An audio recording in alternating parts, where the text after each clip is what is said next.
So you finished week one. How are you feeling? Most of us start Lent with a lot of energy, but by day 5 or 6, the hollow starts to feel less like a spiritual adventure and more like an inconvenience. Maybe the thing you gave up, that coffee, that scrolling, that habit, has left a gap that feels bigger than you expected. I want to start by validating that. If this week felt a bit clunky, or if you felt more irritable than spiritual, you're actually right on track.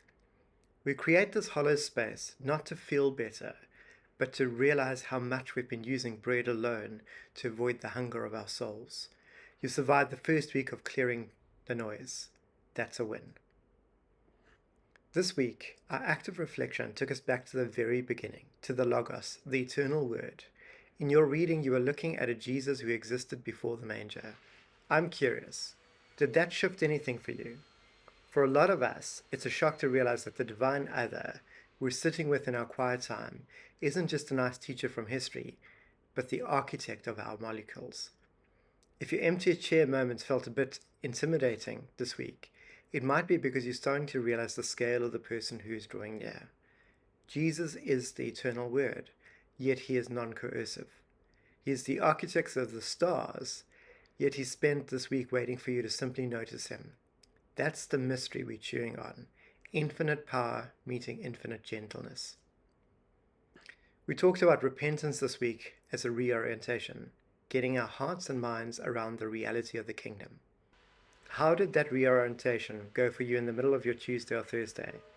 Did you find yourself catching your thoughts and pivoting them back toward the presencing of God?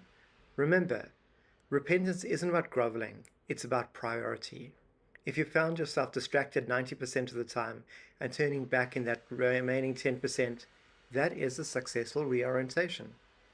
You're learning to make the presencing of the Son your highest priority, even when your brain wants to go elsewhere. Let's talk about the receptive contemplation. For many of us, this was our first week sitting with an actual empty chair, waiting for Jesus to presence himself to us. Most of us have used devotionals and the messages of others and the activities that we have as church as places where we meet God. And here, there's often no differentiation between those activities that we do and the presence of God as a person that meets with us. In this practice, we're looking for that, and it's not an easy adaptation. It is not an easy reorientation.